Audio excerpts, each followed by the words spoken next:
I'm so excited to have with me America's happiness coach. Welcome, Sandee Sgarlata. How are you Michelle, today? I'm doing great. I'm so honored and it's just such a privilege to be here. So thank you. Thank you so Oh, much. thank you. Now, you have just launched your Peak Performance Mindset Academy. Is that correct? Yes, that is correct. We're going to get into that in more detail. But, Sandee, I'd love to talk a little bit more about how you became America's happiness coach. Talk to me about the journey to the Happiness Solved podcast and where you are today. So, gosh, we could talk for probably about 4 or 5 hours about how I got here today. The short of it is just I had very tragic and humble beginnings. And for years, I just didn't deal with the grief and the pain that you have to deal with when you have a very tragic loss. I had multiple tragic losses as a child. And what ended up happening was that I just went down this hill spiral and ended up in outpatient rehab. And that was in January of 1990.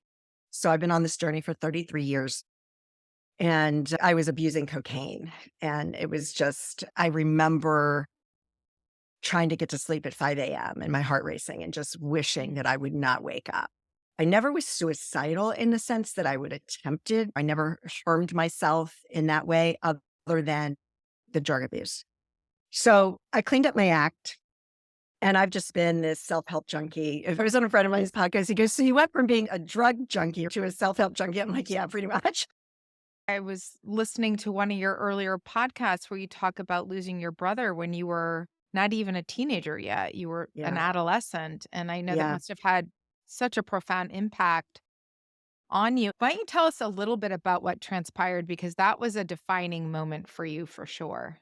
Oh, yeah, it totally was. And it was one of those things that I was in such a great place in my life in the sense that we had moved, we were living on the water outside of Annapolis, Maryland, and there was 100 steps that led from the river back up to the house. And I was with one of my girlfriends and I was staying with her that weekend. And I got called home early and we're climbing up those 100 steps and it was such a happy time in my life. And then I get to the top of the stairs and my father greeted me and I found out that my brother had tragically died and he was 19 years old. So my whole life just came crumbling down around me. But what happened was that I made up a story that I could not allow myself to be happy because if I did, then something terrible was going to happen. Now, we Oh, all know that that does not make any sense at all, but I carried that story with me for many, many, many years. And a therapist said to me, "Well, has anything bad happened since then?" And I'm like, "No." Right. And so I was able to let that go. So to circle it back to my happiness journey, that's why it's so important to me to spread that message because we only have this one shot at life. And happiness is a choice, and the choice is yours, period. And so often people just hold on to all of these stories about, well, I'll be happy when this happens, or I'll be happy when I get that raise. I'll be happy when I get that perfect partner in my life. I'll be happy if, whatever, I get the car, the house. None of those external things bring you happiness. And most people know that at some logical level, but they still tell themselves that story every single day. As society, we're so conditioned to the pursuit of happiness. Happiness is not a pursuit because when you're saying it's a pursuit, you're saying that it's a destination, and happiness is not a destination, right? It's a journey. Happiness is a choice that you have to make every single minute of every single day because so much is thrown at us and we're always getting curveballs thrown our way. And my gosh, I mean, I look back on my life. My husband and I were going through the timetable of what has happened in our life just since we met in 2012. And it's crazy, right? When you think of it. And that's why we have to be so self aware of what's going on in our mind because we're constantly being thrown so much. And that sense of peace and happiness can be taken away from you at a moment's notice. love to hear about your daily practice. I know not all days are the same, but when you are in your peak performance mindset, what is it that you're doing to tick off the boxes to make sure you keep your vibration, your energetic level at a place that you sustain your happiness and joy? Sleep is that's a non negotiable. Got to have your sleep. So We all need non-negotiables every single day. And I love that word because these are the commitments that you make to yourself. And by sticking to them, you're going to show up. I have mantras that I say to myself, and I'll just lay there and I start doing a meditation and I say the mantras. And then throughout the day, I also use that mantra and something that I play in my mind repeatedly, especially when negative thoughts come up, because we all have negative thoughts. It doesn't matter. Everybody does. And I challenge anybody to say that they don't, because I've heard people say, oh, I never have negative thoughts. And I'm like, oh, I'm calling BS on that right now because you're human. And as long as you're human and you don't have those wings on your back, right? The mantra that I use is I say these four things to myself. And the reason I love this so much is because it encompasses everything that you need to check all the boxes when it comes to raising your vibrational frequency. And it is, I love you. I'm sorry. Please forgive me. Thank you. Oh, So you say, I love you because you're acknowledging your divinity, your creator, Jesus, Buddha, Allah, who, the universe, whatever that higher power is for you, you're acknowledging that love. I love you. You say, I'm sorry. This trips a lot of people up because people are like, why do I have to apologize? They didn't do anything wrong. Well, you had a negative thought, right? So you're apologizing that my unconscious brain was putting this thought into my consciousness. So you're just apologizing. Please forgive me. That is the most powerful thing you can do, is just to practice forgiveness at all times, because you always have a part in it. I don't care what anybody says, you always have a part in every situation. Sometimes it's just a lesson that we need to learn, something that will happen for you and not to you. I think we had a conversation about that the other day. yes, we did. And lastly, say thank you, because thank you is expressing gratitude. And so those four phrases, it's actually an ancient Hawaiian healing practice called Ho'oponopono that the Hawaiian tradition has used for centuries. Dr. Joe Vitale brought it to the mainstream. I was fortunate enough to have him as a guest on my podcast, and I was able to dive in and ask questions that I had about it. And that has been a game changer for me because, like I said, it just encompasses everything and it's going to dissipate. Now, if you can't remember that, focus on your gratitude, because gratitude is the quickest way to raise your vibrational frequency. I always have to throw in a side note that things are going to happen in your life that really suck and that are horrible. You have to sit in that pain because it's real. So while I use these phrases and gratitude is a great thing, you still have to feel your pain and work through those emotions. It doesn't matter what it is, you still have to feel it. And sometimes there's going to be things that are small and you can get over it quickly. And sometimes it can take a few weeks, and that's okay.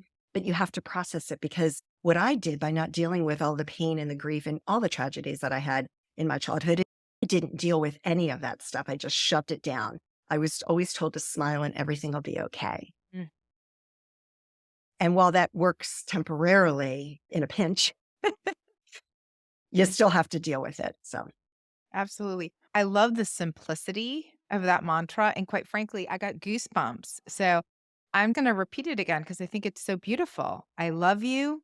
I'm sorry. Please forgive me. And thank you. Oh, it's golden. It's gold it here. really is. And the thing is, I use it with my athletes that I work with and my clients, because it's so simple. I'm like, just say this to yourself. Just write it down. Keep it on your phone. What is that thing, Sandy, you wanted me to say? Oh, yeah, because it is I, simple. I love it. I love it. That's beautiful. Those are the really big non-negotiables for me. And it's also drinking water. I drink a lot of water. That is a big non-negotiable for me. And it's just about taking care of your mind, body, spirit at all times. All right. Talk to me about mindset, because I know that this is really the crux of so much of what we're doing and what we need to be thinking about when calling in happiness. Talk to me about how you really tap into that. What is the work that you do? Well, I came up with a 3-step formula that I base all of my training on. And it's self-awareness plus self-love plus spirituality equals your zone of genius. Mm, Because whether you're an athlete, a business leader, an entrepreneur, and mom, we all want to be performing at our peak. So it doesn't really matter. The self awareness is all about paying attention to your thoughts at all times and being aware of the thoughts that are coming into your mindset and being able to shift those. And I use that first in my formula because that's the first step is you have to become aware and it takes time because you really do have to. I mean, I've been doing this for 33 years obsessively because that's just how I show up in the world. So it's just a practice that you just have to practice every single day and make it a habit. The second part is the self love and really being gentle and kind with yourself because we are our own worst enemy. And so the self love has to happen. And it's really hard for some people. I say, look in the mirror. Can you look in the mirror and say, I love you? A lot of people can't do it. If you can't do it, give yourself a high five. Mel Robbins, she had a whole book on that. Just look in the mirror and be like, okay, you got this. There's days I wake up on the wrong side of the bed. Oh, We yeah. all do. I've got a headache, sinuses, allergies, whatever. And I have to look in the mirror and I'm like, you got this. You got this. And the spirituality, I do not bring religion into anything that I do. However, I do believe that you need to believe in some power greater than yourself. My husband, for him, it's his lucky star. I'm like, all right, that's awesome. Whatever it is for you, it doesn't matter. The spirituality component is the law of attraction. It's creating your reality that thoughts do become things because whatever we put out, you're going to get back tenfold. And the universe doesn't really understand the difference between positive, negative. It's all neutral. Everything is neutrality. And so when you're thinking negative thoughts, you're just going to bring that negativity back to you, which is why that mantra comes into play because you can nip it in the bud. So people are trying to create things and they want to create a business or just whatever it is that you're trying to attract into your life. And they put a lot of focus on that. And then they spend the next 10 minutes judging another person or comparing themselves to others or feeling jealousy, shame, regret, guilt. All of those things are just going to keep you down. It's just going to wipe out all of the good things that you were just trying to create in your life. So it's just that practice of those things and repeating it, wash, rinse, repeat. It's a constant thing. I'm curious in terms of what you want people to know most about achieving peak performance in their daily routine, in their I really think it comes down to daily routine, right? A lot of it is habits. But Yeah. what is maybe the biggest misconception that you want people to recognize that reaching peak performance is not about this, but we go there and we think it's about, I don't know, maybe overtraining or even for us as lay people that are out in the world doing businesses. I find myself as an entrepreneur and as a business leader in the corporate world, I work too many hours sometimes, and I recognize my vibration is getting lower and lower. But I know at a deep level what I need to be doing is something that's actually going to raise vibration, which is not necessarily put in 10 more hours in the day. You just said it right there. It's that working harder and putting in more time into what it is that you're doing. So for an athlete, they may think, well, I need to spend more time shooting the ball or hitting the ball or skating, hitting the gym, hitting the weights. No, the biggest misconception is that they need to work harder. No, because if you're focusing on your mindset and you're raising your vibrational frequency, things are going to happen and miracles are going to show up in your lap. Most people are not spending any time on their mindset and they're not focusing on that and they don't give it enough attention at all. It's interesting because the past couple of years, there's been a trend happening in tennis. And a tennis player will be interviewed and they're like, well, what is your focus this year? They all say mindset. Mm. Or you hear the announcer saying she's been working really hard on her mindset and it's really making a difference. And that is the big thing that people need to pay attention to. It's like a muscle. You spend time building your guns out, getting your legs in shape. You're not focusing on that muscle that's between your ears. And that's why I launched my Peak Performance Mindset Academy to really get it out there, not just to athletes, but to business leaders and entrepreneurs because those are the ones that are really setting an example for so many people. Those are the people that are going to help us elevate the vibrational frequency of the planet. And that mindset is just key. And opportunities are going to present themselves that you never even imagined possible. And what people will also find is that everything in their life is going to get better. Most of my clients, they're like, just randomly like, yeah, I was struggling with this relationship and I don't know what happened, but all of a sudden it's amazing. And I'm like, yeah, of course it is. It is.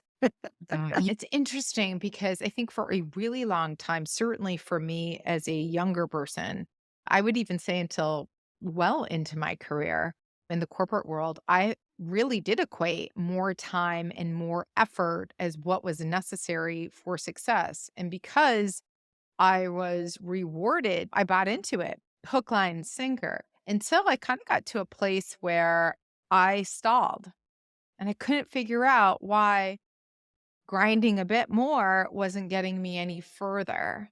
And in fact, it's something I know now so well, but at the time I could not understand why I felt so much resistance in my body as I was pushing through. Come on, we can do it. One more cup of coffee, a little bit more water, a walk around the block and back at it. And I didn't get anywhere for a while. I kind of stalled. And it wasn't until I stepped back from it, actually spent less time working and more time on mindset, having fun. And I want to talk about that because it felt so counterintuitive at the time that having more fun could actually help my career. It helped it tenfold and my marriage and my bank account, everything. But at the time, it just felt counterintuitive. I'm curious when you meet people, whether they're a business leader, an entrepreneur, an athlete, and they're in the slump, hitting the wall, where do you start? So if they're in that slump, then it's all about focusing on what are the good things that you can say about yourself? What would somebody else say about you?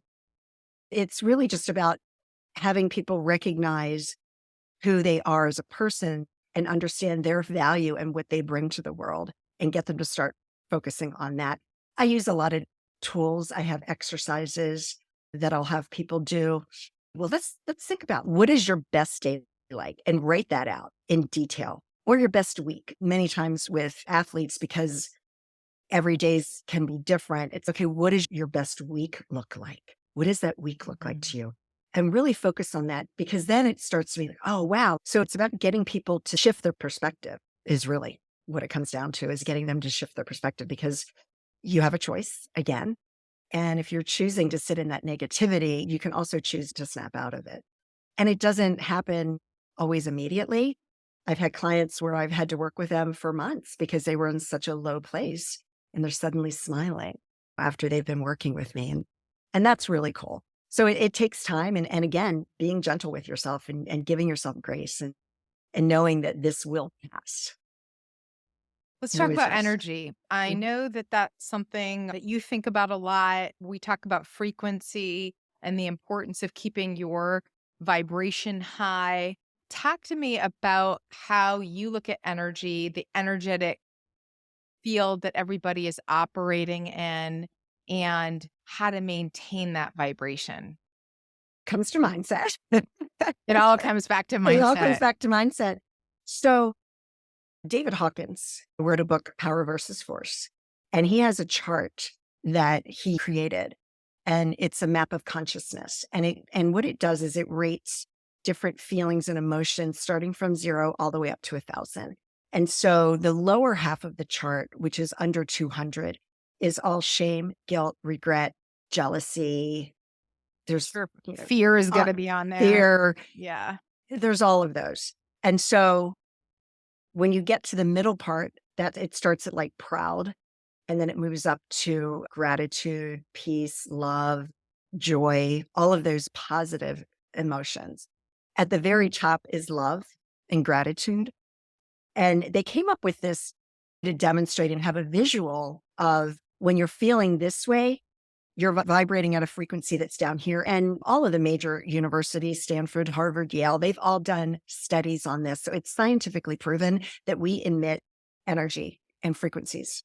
And so when you're in those states of being guilt, mom guilt, oh my gosh, it's a real thing. I didn't know it was a real thing. A couple of years ago, I was asked to write an article about mom guilt. And I started researching. I'm like, oh my gosh, this is a real thing. I'm like, I thought it was just me.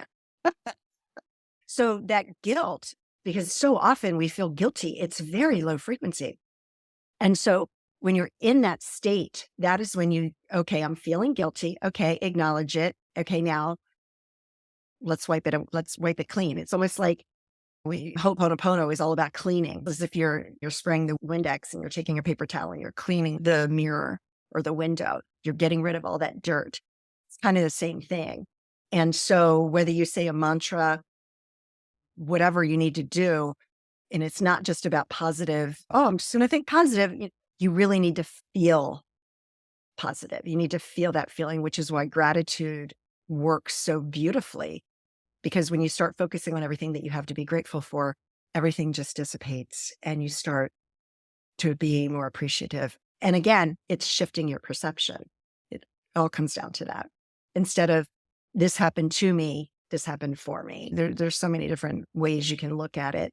So that frequency is just about getting rid of that negative thoughts that you're feeling and thinking and feeling that gratitude, that love, that joy, so that you show up in a world and things start to just fall in your lap and miracles happen all around you. And you show up in the world in such a great place that people perceive you in a different way, which is why relationships get better. Your health is going to get better. There's that mind body connection, you know? There is a light, there is a vibrancy that comes when you're in this space and you Yeah. practice it. And I do think that that's what people feel. It's the Mhm. light, it's the energy that you emit. And it's almost now for me intuitive. I like Mhm. gravitate toward those people that have that high vibration. So you're like, oh, we met kismically. No, I felt you energetically. And you are Yeah. just such a beautiful soul, and you just have this light about you that it's easy to understand why you're so successful and you have a thriving coaching practice because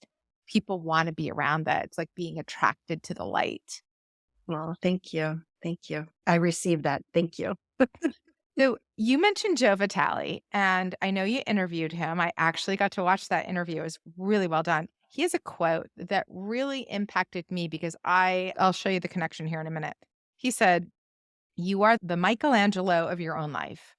The David you are sculpting is you, right? You are the masterpiece. We are all pieces of the master, if you will." And it touched me thinking about it because when Michelangelo was asked, how did you create David? Like, how did that come to you? And I'm going to paraphrase this, but he said, I chipped away at all the things that were not David. Hmm. That's beautiful. And if you think about it, we got to get rid of all of those self limiting beliefs, all of those Mhm. things that do not serve us, the shame, the guilt, the fear. And I would argue don't really get rid of the fear. You learn to work with the fear. But Yeah. the Yeah. the things that are just so toxic that keep us at that low vibration, and yet from a cultural, societal, family level, we inherit a lot of this stuff, Oh, yes. right? Yes, we do. And then we think we need to own it because that's my story, Right. right? And you can create a new story and you can let go of those. That's not your final story. It might have been part of your early story, Yeah. but time to create a new story, right? That's And right. so going back to this idea, because I love the metaphor of the Michelangelo, you are the Michelangelo of your own life, and the David you are sculpting is you, or getting in that creation, that co creative environment. And after having spent much of my childhood conditioned to look outside of myself for answers, right? We read another book, we take another course, Mm. we ask other people's opinions to then just I think you spend a lot of time in swirl of not really knowing who you are or what your opinion is. It took me a while to realize, oh wow, actually the answers are from here. All that Right. information can like wash over me, but the co-creative experience is going to come from me recognizing that The answers are here. They're already here. We all have them. We got to pull them out. And I'm very curious, when did you discover, when was your epiphany of, oh my gosh, I don't need the out there. I might use experiences from out there to help bring up my abilities and recognize the power that I have already within me and the answers that I need to pull out of myself. I was in my mid 20s when I first had that light bulb moment of recognizing, oh, wait, I might be looking at this the wrong way. When did that happen for you? That's a really, really great question. As you were asking, I was like thinking about it. And I had a defining moment in my life. And I was probably in my mid 20s. And I was introduced to the fact that, well, miracles are all around us. And I was like, well, I don't know what you mean. And so I was praying. For me, it's God. I was praying to God, please show me a miracle. And I was waiting for weeks. And I was driving down the road once, and I was a cigarette smoker, and I had quit smoking.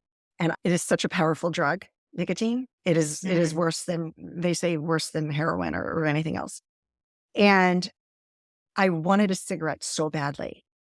And I stopped at a light and I looked over to my right, and there was this old beat up car, and there was a woman in there that was just so wrinkled, right? She had her window down. It was a beautiful day. And she was holding a cigarette and her hand was shaking. And she took a hit of that cigarette, and I'm just looking at that and I'm like, oh my, I'm like drooling, right? I look over to my left, and there's this beautiful woman in a convertible with the top down, and the sun is beaming off of her hair. And at that moment, on the radio, Tom Petty's song came on. No, I won't back down. I won't back down. I'm going to stand my ground, Yeah. whatever the words were. And tears just started rolling down my face. And then I just started to laugh. And I was like, oh my gosh, you have such a sense of humor. And it was that day that I think was a defining moment when I realized that there is a power greater than ourselves. And if you ask, you will receive. And that was when it was like, okay, it is all in here. It is all within me. And it was just such a defining moment in my life. But to be totally brutally honest, I think it's something that we're always still working on, Oh, absolutely. because there's still times when I have self doubt. I mean, I show up authentically, but I'm not going to sit here and say that I don't, because I do doubt myself at times. And it's just part of being human. And I think it's also our mind's way of, and to bring this back to fear, we have that in our DNA, that fight or flight. And many times our mind will put these thoughts of self doubt or fear into our consciousness because it's protecting us. It's not trying to harm us, it's trying to protect us because it doesn't want us to feel that, be let down or fail or whatever. When in reality, failure is how we succeed in life. To use that old adage about ball players, how many times do they strike out before they finally get a hit? I failed so many times in my life, but every time you fail, it's not really a failure. It's just, okay, just didn't work out. Let's move on to the next. Let's try this, because everything is a test in life. This doesn't work. Let's try this. If this doesn't work, let's try this. I love it. Talk to me about abundance because I know you are thriving. You're in all things. You've got your hand in so I do. many I do. things.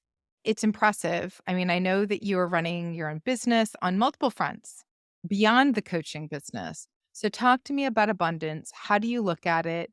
Clearly, you are doing well. And it is, I think, part again, it goes back to mindset and how you're pulling it in. But talk to me about your practice around abundance and your experience in pulling it in and attracting it into your life.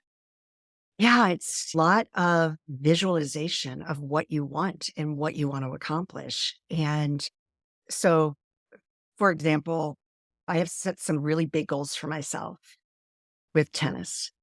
And with that, I have a training plan.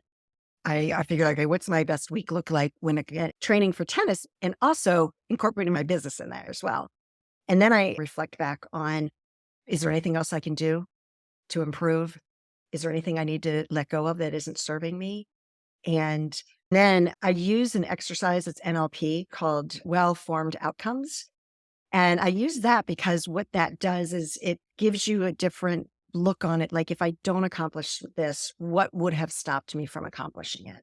So I go through all of these exercises, and then you just start dreaming, and I'm picturing it in my mind of what that's going to look like for me. How is that going to show up for me? What does that look like for me? And you feel it and you feel how good it is. There's other exercises I do, such as writing a letter and dating it in the future and reflecting back on how amazing it was to experience that. And by doing that, you're creating that vibrational frequency around that situation so that it'll be presented back to you in your life.